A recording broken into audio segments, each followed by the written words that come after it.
Now, one of the complaints I see often on the web is that ChatGPT gives a robo-like output, which I think is a lot of rubbish actually. It gives robo-like output to very simple questions asked of it. So a robo-like answers Yeah, robo-like question. to robo-like questions. Yeah, I mean, if you're Yeah. asking Okay. questions which are robotic, right, Yeah. You will get robotic answers. But right, if you say, I will specify the writing structure for you, this is the tone I want you to employ, which could be informal, formal, persuasive, uh, casual, conversational, friendly. Lots of variables are there. This is the style I want it, descriptive. This is someone whom I want you to mimic. Put the name of the author there. right. And then see the output. It will be remarkably different from just asking it a question. Hi, welcome to the Digital Vigyaan podcast. Vigyaan is a Sanskrit term for science, and that's precisely what this podcast is all about, the science behind digital marketing. I'm your host, Dronacharya Dave, and I'm here to speak with experts from different domains of digital marketing as well as industry segments and learn their opinion on the ever changing landscape of digital marketing. Hello, everyone, and welcome to the very first episode of Digital Vigyaan, a podcast exploring the science behind digital marketing. For my inaugural episode, I got the opportunity to speak with one of the pioneers of digital marketing, Mr. Krishnan Unni. Mr. Unni carries an experience of close to 3 decades in the domain of digital marketing. He runs his own digital marketing agency, Pigtail Pundits, helping B2B firms in generating ROI through effective digital marketing strategies. We discussed at length about the transformation of digital marketing over the years and how the current wave of generative AI is taking digital marketing into a new era. Here's how the conversation unfolded. Hello, sir. Welcome to the show. Hi, It's a pleasure, sir. It's a pleasure and honor to have you my as pleasure to be my with you. very first guest. On this podcast, and I'm highly obliged that you're here. Uh, so, uh, like to start with, I just wanted to understand, like, because I think you've been there when it all started, if I have to say it that way. The entire digital marketing wave, it started, and today, things are changing so rapidly in this domain, that every uh, 4 months, 5 months, there is something new coming up in something or the other. So how do you see digital marketing, how it has evolved, the new age digital marketing, as we call it? How do you see the digital marketing of that era and today, like how you see the transformation has happened, sir? Oh, uh, very interesting question, Drona. I think virtually everything has changed. In fact, everything in digital marketing changes every 6 months. Right. So if you're talking about a 20-year span or a 27-year span, like I've been on the web for, then everything has changed. In fact, it's somewhere else. Uh, in the last 6 months, it has changed tremendously. And that's Right. largely because of AI. Right, Okay. right, absolutely. So when we started on the web, this was way back around this time in 1997. Uh, I'd come from advertising, so largely we had taken the print concepts onto the web. Okay, so it was what was known as a brochure web at that time. And people didn't know too much about HTML, and definitely CSS had not evolved at that time. So largely people stuck images into sort of HTML tables, and it was virtually like print. Okay. Then HTML evolved, and it wasn't until probably 2004 or 2003 that CSS really happened. Right. Okay. We were still doing websites by the page. So each page was constructed, and today you have CMSs for all this. Today, a lot of the programming is very modular, and there are hundreds, if not thousands, of uh, even open source content management systems to help you build websites. Because of AI, now you have AI driven website tools like Durable and a whole bunch of them. Right. And also, I think the fact that back then, like in the late 90s and in the early 2000s, when the entire internet sensation was in the was at at the in its initial stage, it was rising. The and if we compare it from the today's scenario, the availability of and the accessibility of internet was also very limited, right? But today we have smartphones, we have smart watches, and people can literally access content from anywhere, even if they're just running, they're doing some workout, they don't really have to sit in front of a PC or any other system, or need a special room or a setup to actually go online or use some data. So that actually, I think, also brings a lot of newness to the digital marketing aspect, where marketers are actually, they know that I can catch my audience, even if, let's say, they are eating out somewhere, right? So I think in the terms of accessibility also, things have transformed a lot. Yes, but I think the evolution has been on multiple levels, Drona. Uh, Right. Whether it's websites, when we started, there was nothing called content marketing. I think we Right. had to wait till about 2003 when blogging started. That was when actually people started something called content marketing. Right. Okay. And that has now completely metamorphosed, transformed into something else.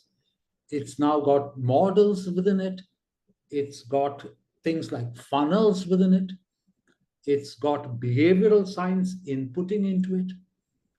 And behavioral science is not it's itself not one stream, but multiple streams. It starts with consumer behavior, cultural anthropology, cognitive psychology, social aspects of that, behavioral econometrics and economics. So a whole bunch of things have gotten into content marketing.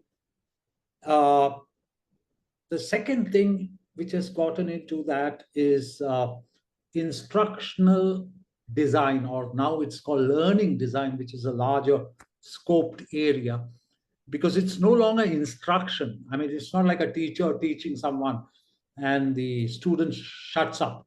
It's a two-way interaction. So they've renamed instructional design to learning design. Okay. Where both the teacher and the student learns, I reckon. Right. So it's more like an It's coming from interactive. the design thinking philosophy Mhm. of feedback loops and iterations. You never start perfect. You start with a prototype and some hypothesis, and slowly over a period of time, build towards something which is more or less perfect. Right. So evolution has happened across the board. I mean, there was SEO was as simple as stuffing keywords. Then the Yeah. algorithms began to change in Google and other places. Right. And the whole thing became ever so complex. And now with AI, it's becoming ever so simple. You understand? Right. You need people who kept tabs on how algorithms worked. And much of that seeped into the science called SEO. With AI, the whole thing is now a process which Right. can be done by AI and ML. So Right. I think this is probably the most exciting time for young people to be on the web. Right.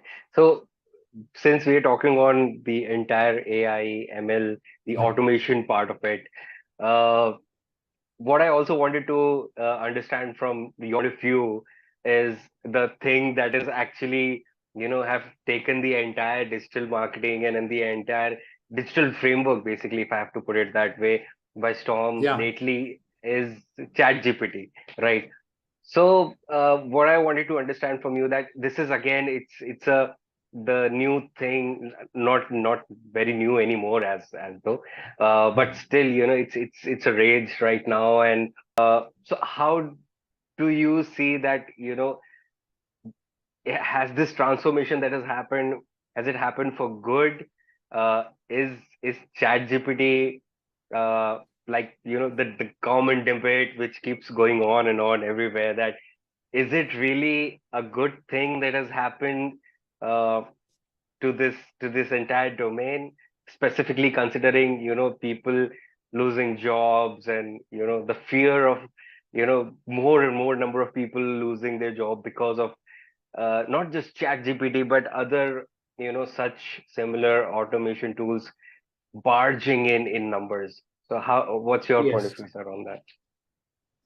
yes, Drona. I think there is a certain inevitability about uh, this, and this when the industrial revolution started, lots of people lost jobs which were taken over by the machines, right? Right, right. Yes, Okay. absolutely. So I don't think the phenomenon of losing jobs is anything new. When computers happened, I remember when I used to work in advertising, we had something called a secretarial pool of typists. Okay. So Okay. you wanted something done, you rushed to the pool. The pool had three or four people, and you gave the task to one of them. Correct? Where is that now? Right. Everybody is their own typist. Absolutely. Then, when computers began in the late 80s, early 90s, there was an entire breed of people called data entry people. They Yeah. used to do Data entry stuff. Yeah. actually a role called key punch operators. Key punch Okay, operators. Yes. yeah. So there was a whole bunch of people who just became key punch operators. Now machines, the computers themselves became laptops and desktops. The whole species called data entry operators went out of existence. Right. Okay, so I think with the march of technology, this is inevitable. Okay. from my own example, let me tell you that a couple of years ago at Pigtail Pundits, we had 5 writers because everything was being done manually. Correct? Today, we have 2. It's not that the workload has reduced. It's just that we can output faster. Right. Okay. So, to a large extent, we are much more profitable now than probably we were 5 years ago. We are faster now than we were 5 years ago. We are faster now than we were last year. Forget 5 years. Right. Okay. So, automation, AI, processes, all are responsible in some way. Because if you were already process driven before AI entered the picture, then you are probably at the best to leverage something like ChatGPT. Because in the hands of somebody who understands process and structure, it's a far more capable tool than if you were to just ask it some simple questions. Right. So, what is called prompt engineering today is actually working with structure. Right. Knowing the correct questions to ask. It's not just that. Like, let me take an example for you. Now, you could ask ChatGPT, give me a digital marketing strategy for a B2B SaaS product, say, selling social media scheduling software. Okay, it's a very simple thing. Now, one way to ask it is just give it this question. Now, as an expert in this field, I know that there are models in strategy which I can use. Would you agree? Absolutely. So, Yes. I can give the question and say, I want the answers in this structure. So I will get the output as per the structure which I give it. If I don't specify the structure, then it will give me any structure that it thinks is fit. And that could be wrong, or it could be dated. It may not be necessarily the best or the optimal output from that system. So Right. the experts are aware of the models, the structure, and therefore are in a better position to leverage the power of ChatGPT. Whereas the newbies are just content with querying. They're just okay That with too, very okay. simple queries. Yeah, Okay, they're just okay with okay. I'm getting some absolutely. content out here. I'm just copy Yeah. pasting it. So yeah, so that is where the difference is. Now, take the case of a landing page. Say you're constructing a landing page for a B2B SaaS social media scheduling company. Okay. Right. Okay. Now, there are models in direct response advertising and on the web on how a landing page should be constructed. Yes. Absolutely. Now, instead of just asking the plain question, if you ask the question with the model, then you will get the answer appropriately. Right. Take a simple model. For example, one of the direct response models is called PASTER, which is stands for pain, A stands for amplification, S stands for story or solution, T stands for transformation or outcomes to the customer, O is the offer, and R is the response that you require from the customer. Okay.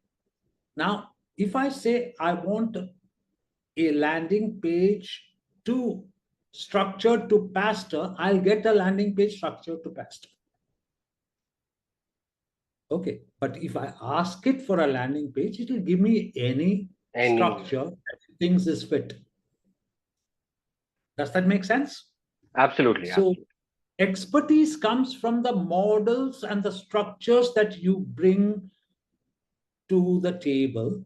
And with that, ChatGPT is much better. Okay. Now, the second thing is the writing itself. Now, you can give rules for the writing. Okay.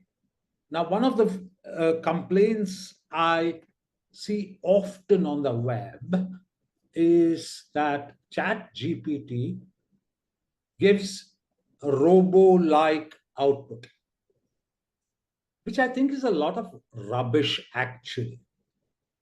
It gives robo-like output to very simple questions asked of it. So a robo-like answers Yeah, to robo-like question. to robo-like questions. Yeah, I mean, if you're Yeah, asking okay. questions which are robotic, right? Yeah, you will get robotic answers. But Right. if you say, I will specify the writing structure for you, this is the tone I want you to employ, which could be informal, formal, persuasive, uh, casual, conversational, friendly, lots of variables are there. This is the style I want it, descriptive. This is someone whom I want you to mimic.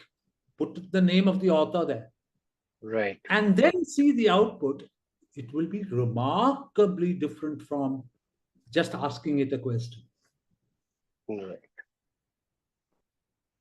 And by varying the tone, style, and the author, you suddenly explode the power and opportunity for writing. So you want it to write like Shakespeare? It will write like Shakespeare because it's trained on Shakespeare. You won't be able to write it because probably most of us, even if we have learned Macbeth and Hamlet, we can't recall it at this age. Right. But it can. You want it to write like Wordsworth? It will write like Wordsworth. That's why its ability to write poems, ability to write content. You want it to sound like P.G. Wodehouse when it's writing English, and that would work well in the UK market. It will do it. Right. You understand now the difference between the expert and the Absolutely. novice? Yes. So is it like then in this case is it safe to say that um, considering the entire fiasco which is going around with people taking automation tools such as ChatGPT as pretty negative because obviously it's killing jobs, as per what the trend is going on. So, considering these things, is it safe to say that there is a middle ground over here? Because, of course, in the beginning of our discussion for this particular topic, you already mentioned, with rightly so, that uh, transformation, change per se, is it's there to happen. It happened during industrialization, also. It happened in between, also, and right now, also, the same thing is happening. So that's It's going going to, to happen. So yeah. the middle ground where people don't really take this or get afraid of these changes because they might lose jobs because of this, uh, is it safe to say that there is a possibility of a middle ground over here, and that middle ground is being an expert of that technology, because ultimately you will need a human intelligence to manage that artificial intelligence. As of now, that's the scenario. Maybe when these models get even better, maybe it will even tell you that this should be the structure. Right. Okay, I don't see, because if it can write like Shakespeare, then mastering structure is should be a cakewalk. Correct? Right. But right now, those who have those structures or can embrace those structures will be able to have a better output from these systems. Now, you were talking about a middle ground. Yeah. See, this is not middle ground and end ground and that uh, extreme ground and things like that. There is a certain inevitability about this whole thing. Either you embrace it and use its power to propel yourself,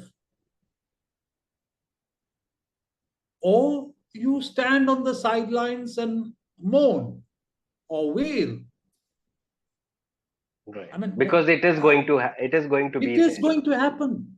What happened to the secretaries? What happened to the key punch operators? What Right. happened to farming after the industrial revolution? So, Right. so this change will actually now start accelerating, because what happened even with industrial revolution, it started in England, but by the time it went across all over the place, it took another 50 years. Are you with me? Yes, yes. Here, the change, if it happens in San Francisco today, it's probably started in Japan in the morning and reached San Francisco in the night. And we are probably ahead, or we'll get to know of it tomorrow. That's the speed at which the web is progressing. Right. And since I'm actually subscribed to many of these AI newsletters, the couple of weeks ago, there was an announcement which said 400 new AI apps launched in the last week. I mean, it's impossible to even keep up. Right. ChatGPT is just one minor phenomenon in this whole galaxy of AI tools. In fact, rivaling ChatGPT is this thing called Claude, okay, which has been released by Anthropic. It is not available in India. In fact, it's available only in the US and UK. But if you have a VPN, you can get it too. Like I've Right. got it. Okay. There is something called Llama 2, which is also a large language modeling tool. And then there is Google's Bard, which hallucinates most of the time. But that's because it's not been trained enough. I think at some point, all of these will be more or less at par. Right.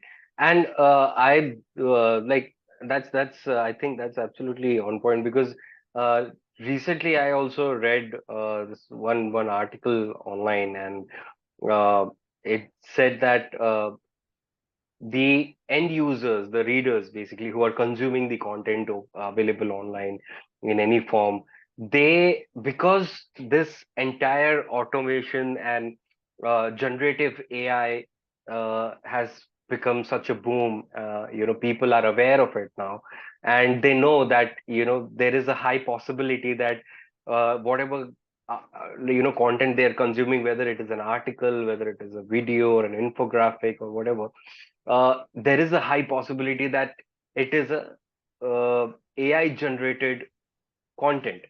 So they get a little apprehensive about the authenticity of that content. So the end users are today a little bit so, considering that in that article it was mentioned that even Google has come up with new updates that they it will not rank those pages, those websites which they find have used uh, content largely created by such automation tools.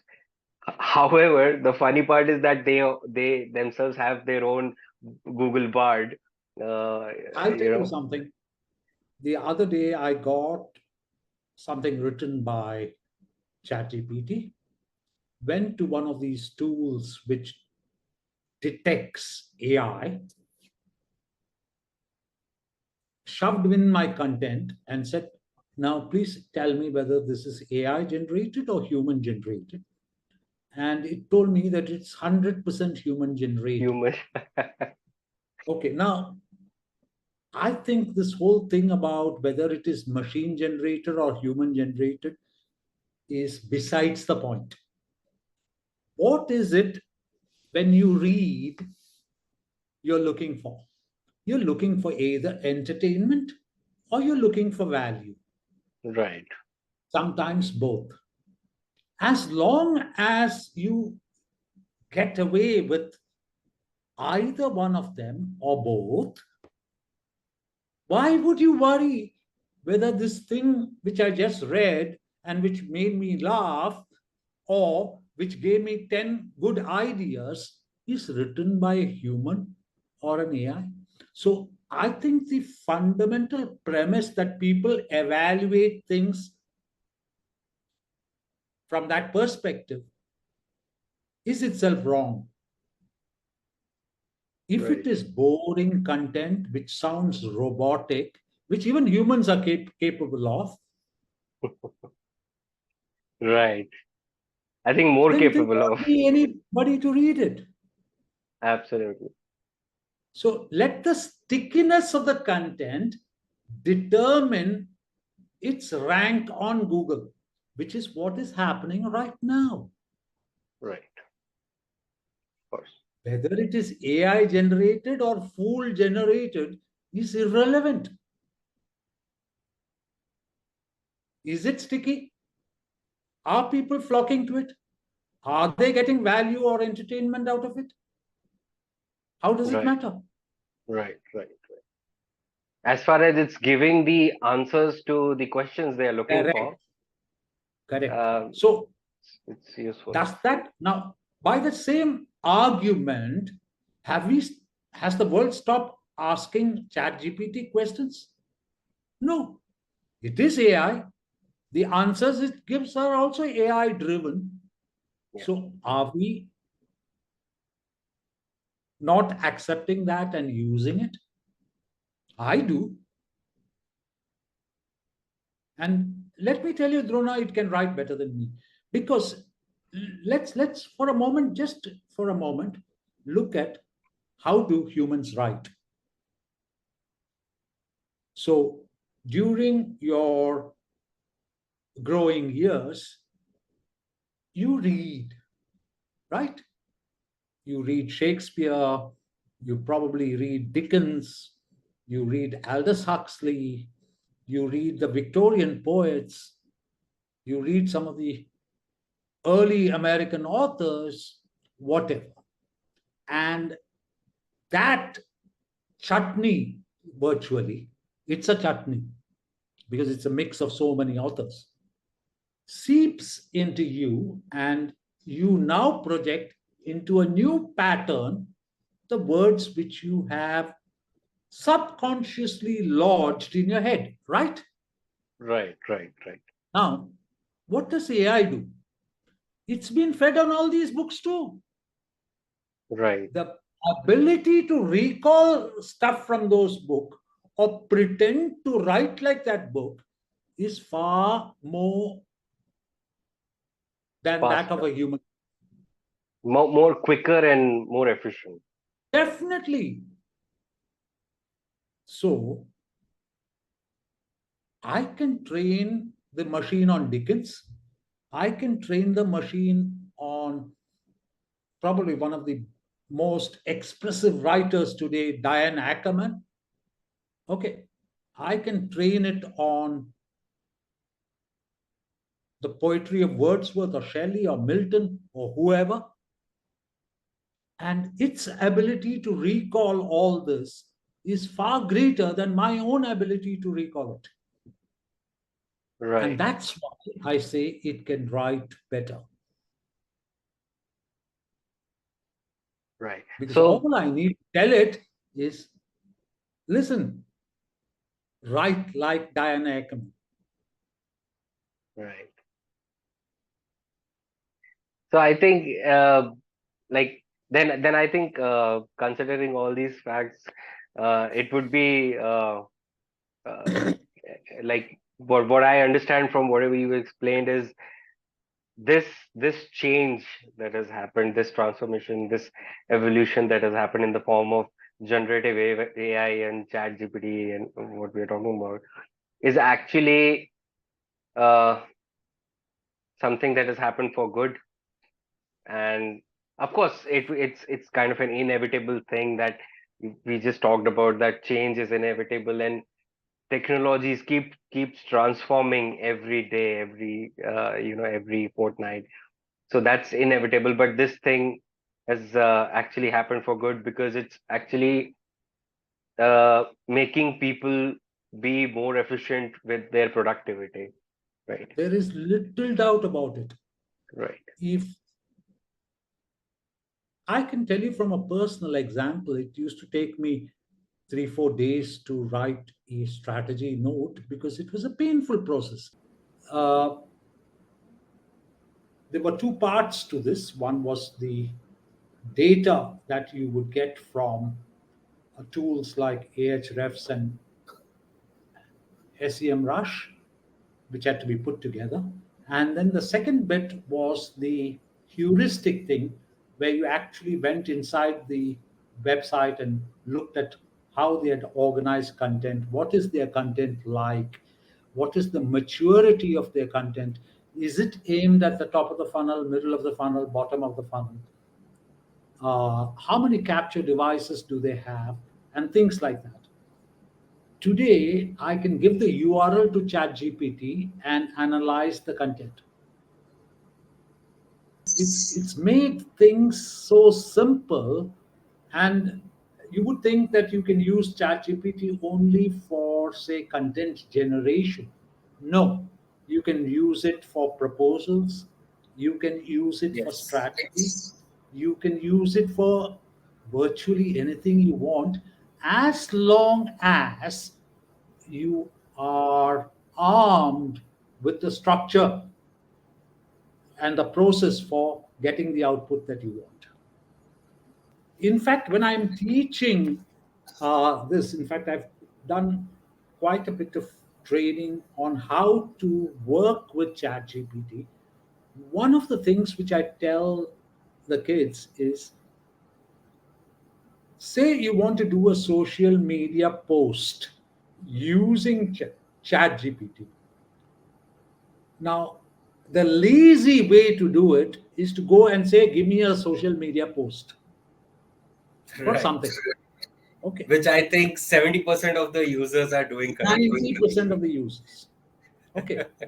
The tougher way to do it is go into Google and search for what I would call an ideal post in social media, the structure of it, structure of an ideal post. Get into Google Images, just do a scan of what looks like a more elaborate structure.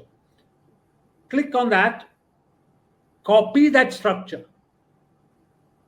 and then use that structure in your query stroke prompt.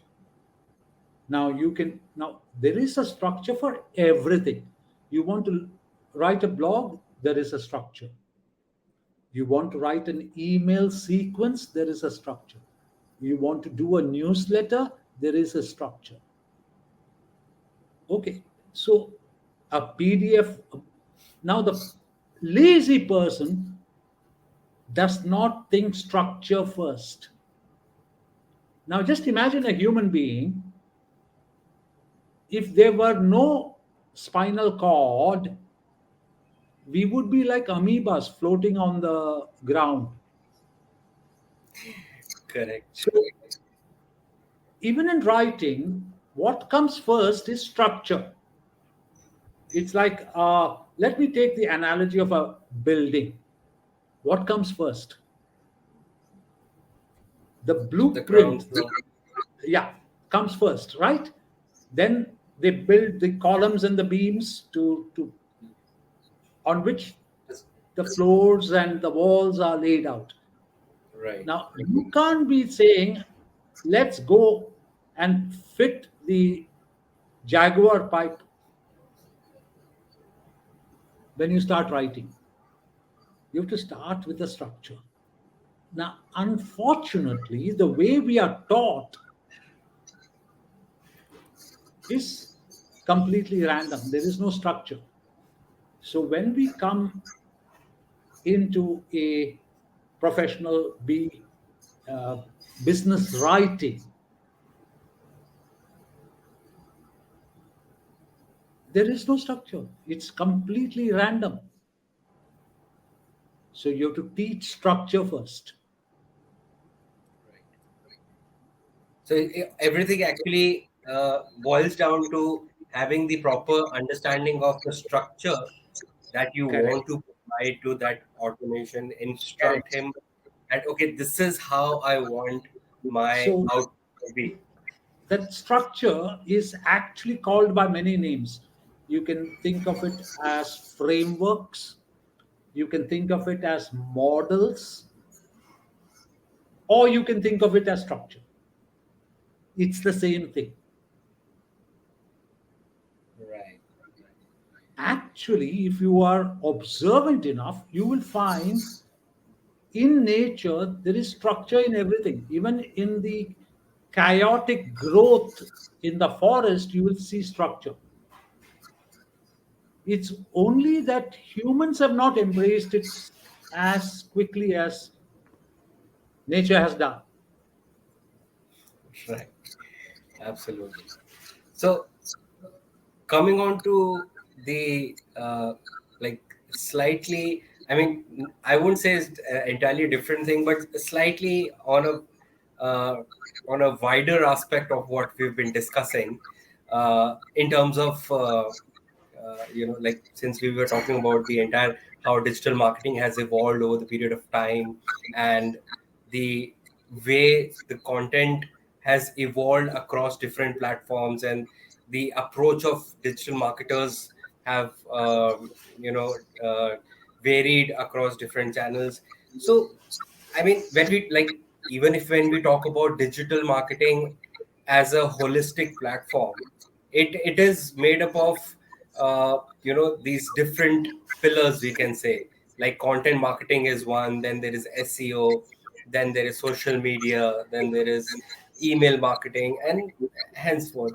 So talking about the evolution of digital marketing, which one do you think, which of these pillars you think has seen the maximum change over the period of time? Okay. Just to inject a little bit of structure into what you just said about digital marketing. Yeah. Actually, digital marketing is three buckets, just three Okay. buckets.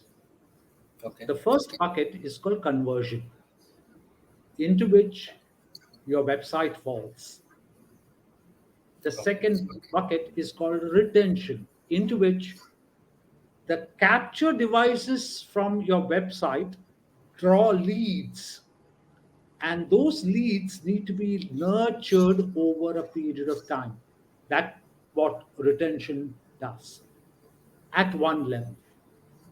At the second level, retention is also about upselling to current customers or cross selling to current customers. It comes under something called loyalty. And at the third level, retention is about getting referrals from customers who are already with you. So, retention is about nurturing the prospect to getting the customer to buy more or a higher priced article and getting the customer to refer to people. Does that make sense? And the last bit is Yes. acquisition, which happens to be the sexy bit, which everyone gravitates to. In order for digital marketing to function optimally, you need conversion, retention, and acquisition to work together. And then there is an order of priority. Which of these three comes first? Conversion comes first because think of it as a leaky bucket, not just an ordinary bucket like I started with. If you start acquiring before the conversion is actually in place or the devices to convert are in place, the more you pour or the harder you pour, the faster it will flow out. If you don't have retention, it is the same problem. You will get people, but they will bounce off or they will read and go away. So, conversion comes first, retention comes second, and acquisition is the last thing that you need to worry about. Okay. Now, the moment you get this picture, anything which gets traffic, leads, is acquisition. Anything which converts on the website is conversion. Anything which is converted has to be retained or nurtured. So you set up conversion, you set up retention, and then you work on acquisition. So from the back end side of, like, because I think most of the people who would be listening to this podcast right now might get a little confused, because I think so far they've been following this path that, okay, we have to look for acquisition first, then conversion, and then we have to retain. But I think what you're saying is interestingly unique, because this is from the perspective of the basic digital marketing space, from the back end of it, that you have to actually work on the latter two part first, because you have to make that groundwork ready when the acquisition happens, right? So that should be the latter part of it, that one Correct. needs to focus on, but first have to focus on the conversion and the retention part of it. Yes. That's Otherwise, really you're just interesting. wasting and throwing money Yeah, down the even toilet. if you have, yes, even if you have acquired someone, if your conversion and retention part is not solid, then the lead is lost. Correct, Yes. absolutely. That's absolutely on point. So, So, like, so that where was has the a really, progress happened was the question, right? yes. See, I think progress has happened everywhere. Okay, but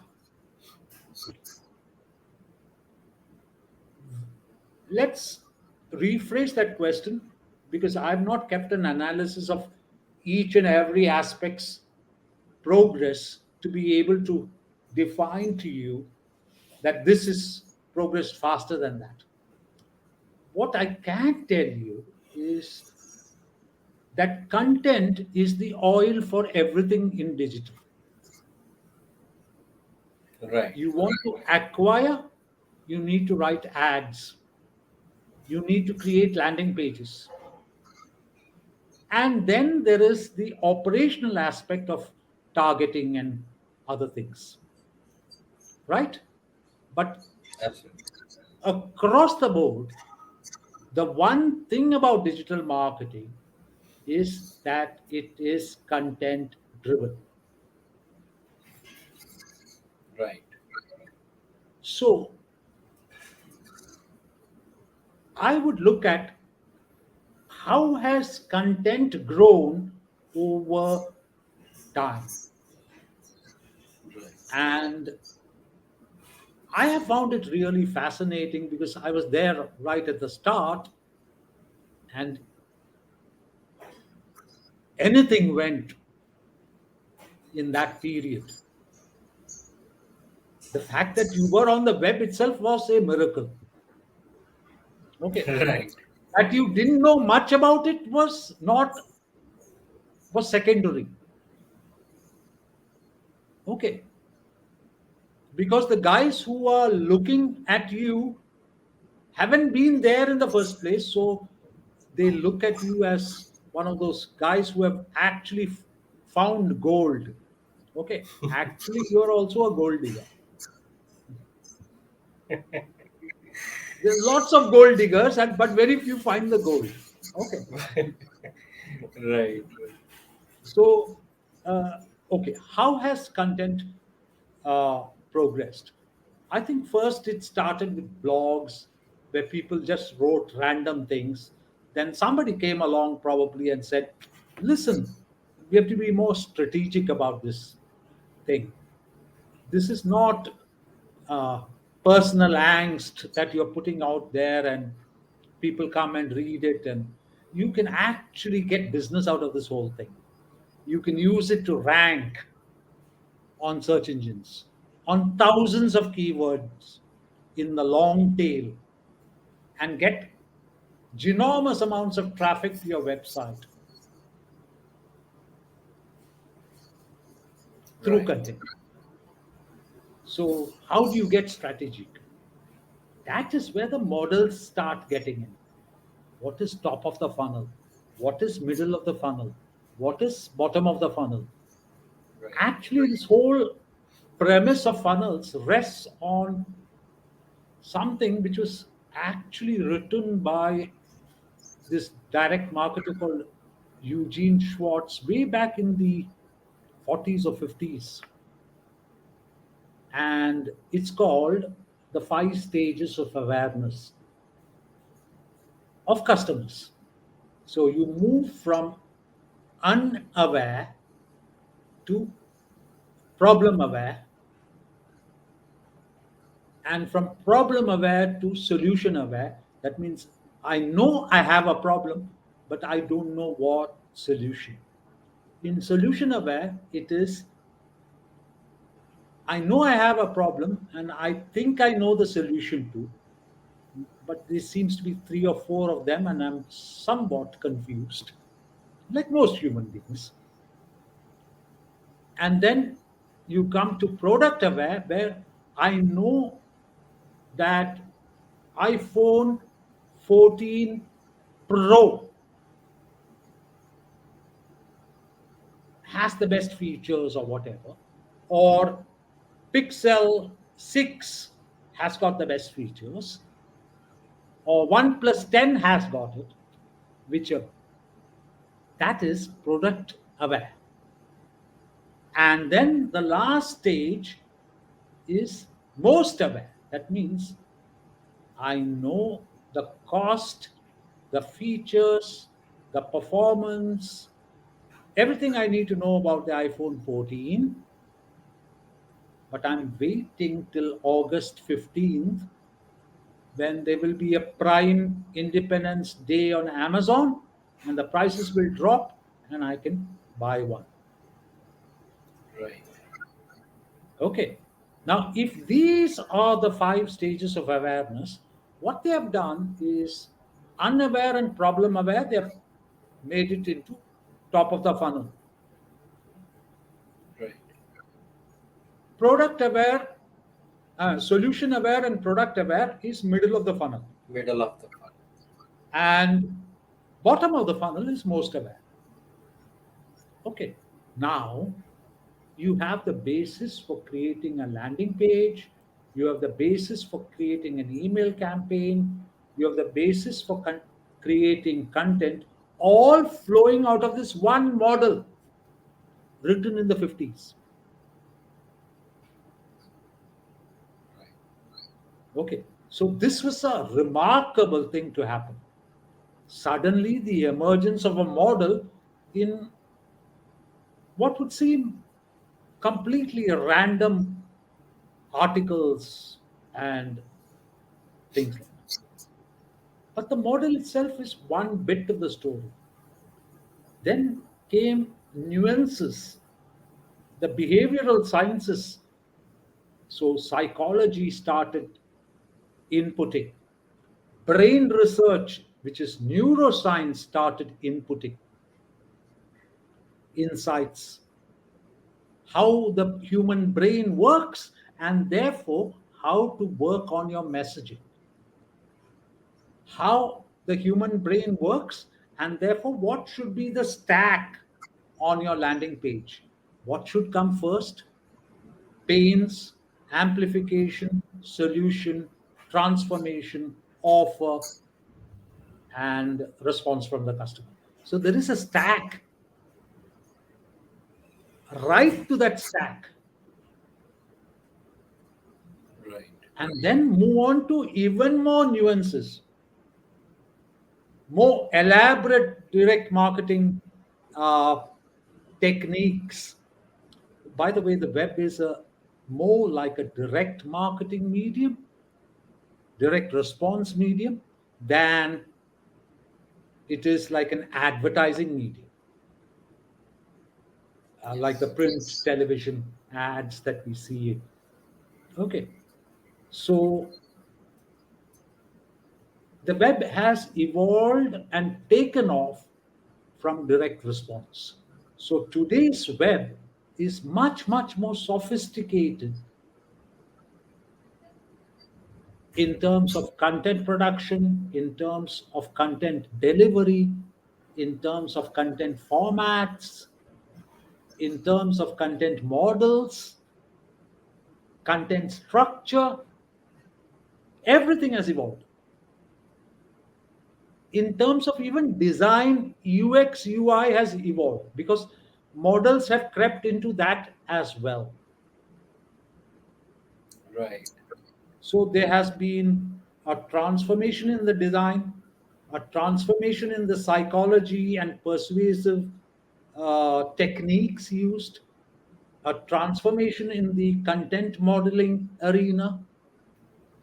And now with AI coming in, and if you're going backwards to all of the other progress that has happened, then taken together, I think content has become very, very formidable. Now, you also have data driven decisions affecting content. Now, what has happened is, uh, for example, take the case of Amazon. Now, you walk into the Amazon online store, or rather browse into it, and it keeps track of what you've looked because you're probably logged into.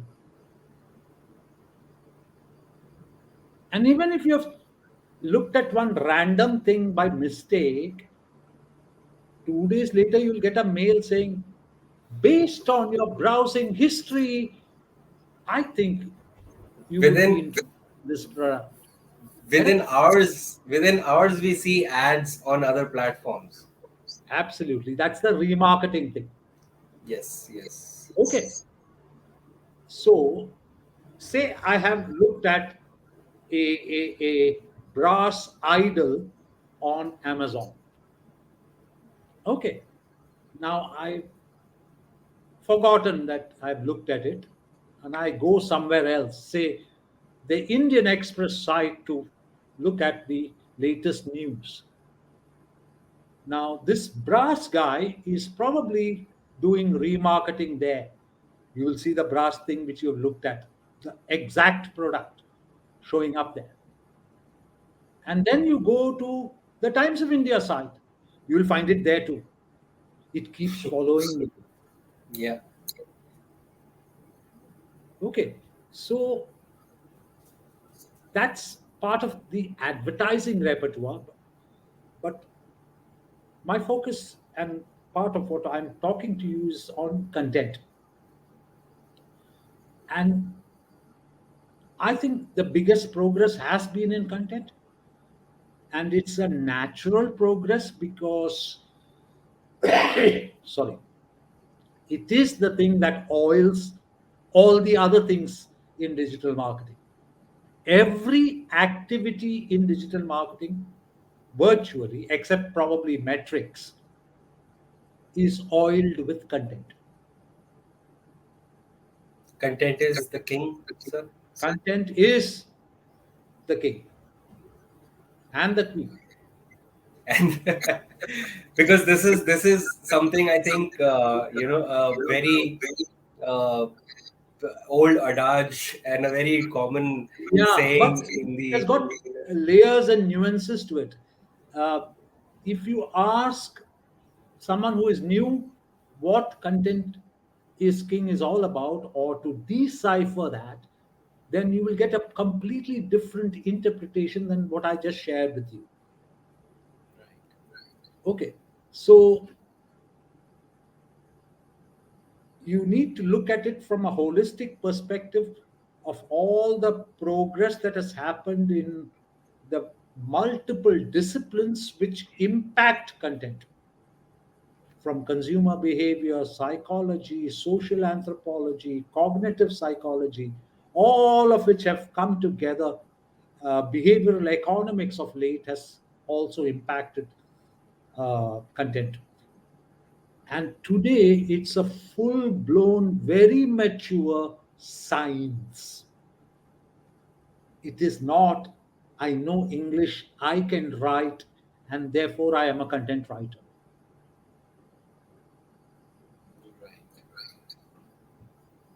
No, I agree. I completely agree, and I actually wanted to get your perspective on this particular thing also, because which you've just explained about how content is actually, it's everywhere. Like if you talk about the all the different facets of digital marketing, whether it is social media, whether it is email, SEO, off page SEO, whatever, like it's content is in any form, it's there, it's oiling all the other parts of All the the entire machinery.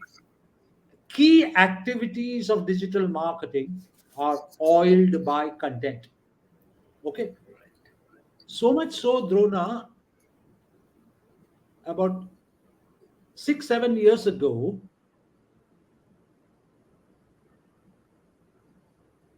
at Pigtail Pundits, I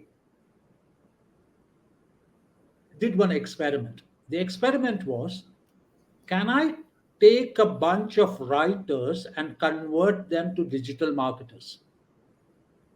Okay. Because that's the easier thing to do than take someone who cannot write or who is not very savvy with writing and make him a digital marketer. Because the reason for that is very, very simple. If you know to write an ad, if you know to write a blog, if you know to write a social media post, and a writer is capable of all these, because these are just nuances of writing, then you can be a one man digital marketer. If you were to go to a writer to write, and a designer to design, and a tech person to do the tech, then what happens is you become the postman. Right. You don't add value to the process.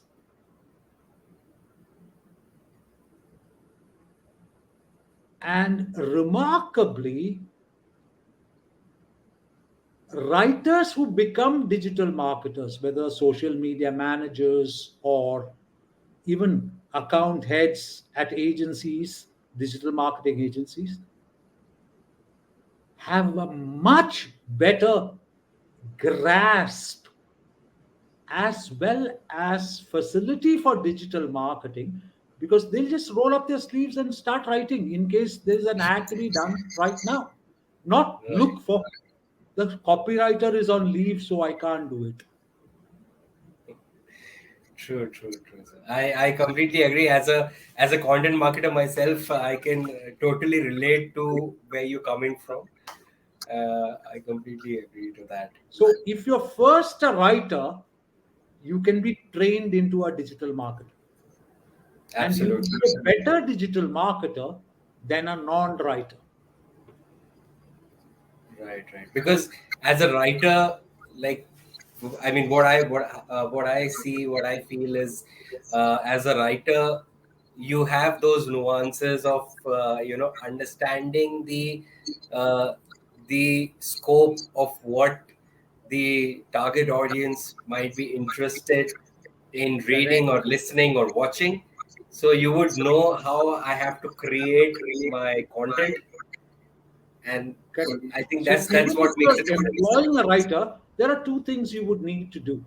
You A, need to brief him, and Right, B, you need to evaluate the output from the writer. Now, if you don't or cannot write, anything that you give to him, you will accept the output. But if you are a writer, you will say, sorry, boss, this doesn't work for me. right, right. Absolutely. Right. So this entire discussion has been going so interesting that I think if we continue, we can just go on, and it's I going can, to be you won't believe it, endless. Drona. Once upon a time, which is probably about 4 years ago, I used to have these training sessions at Pigtail Pundits every alternate Saturday because that was an off day for us. Right, And on Facebook, I had this group called Digital Marketing Mumbai, okay, and anybody was free to join. And in case they wanted to attend, they could. And between 10 and sometimes all the way up to 2 o'clock, I used to train people. And obviously, there was interaction and things like that, but it would be a 4 hour session. right. No, I can relate totally, because even right now, I'm just getting this feeling that if we continue, this discussion can just go on and on. But obviously, it was a very fruitful discussion. It was a very great discussion, and I just hope that the listeners who are listening to my podcast, they get some new angle, some new understanding out of it. So on that note, I think we can wrap up Yeah. this session for today. Thank you I would very like much, to Rona, for having me. thank you very much. It's been my pleasure. Thank you for tuning in.